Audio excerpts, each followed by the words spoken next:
Hello friends, welcome to Chitra's cooking feast. இன்றைக்கி நல்ல ஒரு காரசாரமான சுவையான சொரக்காய் கார சட்னி தான் நம்ம பார்க்க போகிறோம். இந்த சட்னி பார்த்திங்கன்னா இட்லி, தோசை, பணிகாரம், ஆப்பம் எல்லாத்துக்குமே சூப்பரான சைட் டிஷ்ஷாக இருக்கும். இது சாதத்துலேயும் நம்ம தொட்டு சாப்பிடலாம். வாங்க இந்த சொரக்காய் கார சட்னி எப்படி செய்கிறதுன்னு வீடியோக்குள்ளே போய் பார்க்கலாம். இந்த சட்னிக்கு தேவையான இன்க்ரீடியன்ட்ஸ் எல்லாமே நான் பொடியாக கட் பண்ணி வச்சுருக்கேன். இப்போ இந்த சட்னி எப்படி தாளிக்கிறதுன்னு நம்ம பார்க்கலாங்க. அதுக்கு முதல்ல ஒரு பேன் வச்சுருக்கேன். பேன் சூடானதும் 2 டேபிள் ஸ்பூன் அளவுக்கு எண்ணெய் சேர்த்துக்கலாம்.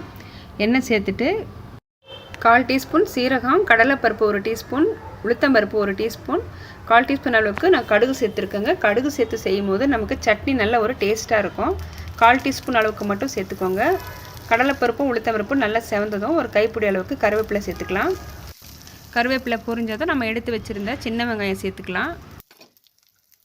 சின்ன வெங்காயத்துக்கு பதிலாக மீடியம் சைஸ் நீங்கள் பெரிய வெங்காயம் 1 சேர்த்துக்கலாங்க. வெங்காயம் கொஞ்சம் வதங்கினதும் நம்ம கட் பண்ணி வச்சுருந்த சொரக்காய் சேர்த்துக்கலாங்க. சொரக்காய் சேர்த்துட்டு மீடியம் ஃப்ளேம்லேயே வச்சு ஒரு 5 நிமிஷத்துக்கு நல்லா வதக்கிக்கலாம். நம்ம எண்ணெயில் வதக்கும் போதே பார்த்திங்கன்னா நல்லா சாஃப்டாக வெந்து வரும். இப்போ அடுத்ததாக இதில் பூண்டு சேர்த்துக்கலாம். பூண்டு சேர்த்துட்டு ஒரு 5 நிமிஷத்துக்கு நல்லா வதக்கி எடுத்துக்கலாம். இப்போ பார்த்திங்கன்னா சொரக்காய் நல்லா சாஃப்டாக வெந்து வந்திருக்கு. இப்போ இதிலே 2 தக்காளி சேர்த்துக்கலாம். தக்காளி சேர்த்துட்டு இந்த சட்னிக்கு தேவையான அளவுக்கு உப்பு சேர்த்துக்கலாம். காரத்துக்கு 4 காஞ்ச மிளகாய் சேர்த்துக்கிறேன். 1/4 டீஸ்பூன் அளவுக்கு பெருங்காயத்தூள் சேர்த்துக்கலாம். சேர்த்துட்டு 2 நிமிஷத்துக்கு நான் க்ளோஸ் பண்ணி வேக வச்சுக்கிறேன்.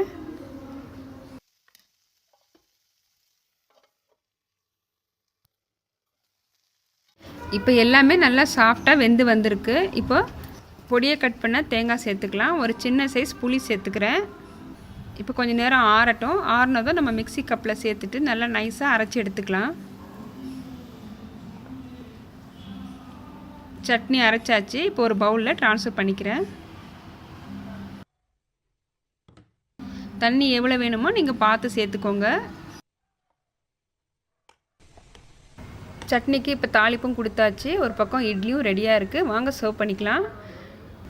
இந்த சட்னி இட்லி கூட மட்டும் இல்லாமல் தோசை, பணிகாரம், ஊத்தப்பம் எல்லாத்துக்குமே ரொம்பவே டேஸ்டியாக இருக்கும். கண்டிப்பாக ட்ரை பண்ணி பாருங்கள். சூடான சாதத்தில் கொஞ்சம் நல்லெண்ணெய் விட்டு சாப்பிடும்போது டேஸ்ட் அட்டகாசமாக இருக்குங்க. இந்த வீடியோ உங்களுக்கு பிடிச்சிருந்ததுன்னா வீடியோவுக்கு லைக் பண்ணுங்கள், ஷேர் பண்ணுங்கள், மறக்காமல் சப்ஸ்கிரைப் பண்ணுங்கள். கூடவே பெல் பட்டனை ப்ரெஸ் பண்ணி வச்சுக்கோங்க. அப்போ தான் நான் போடுற லேட்டஸ்ட் வீடியோஸ் உங்களுக்கு நோட்டிஃபிகேஷனாக வரும். தேங்க்ஸ் ஃபார் வாட்சிங்.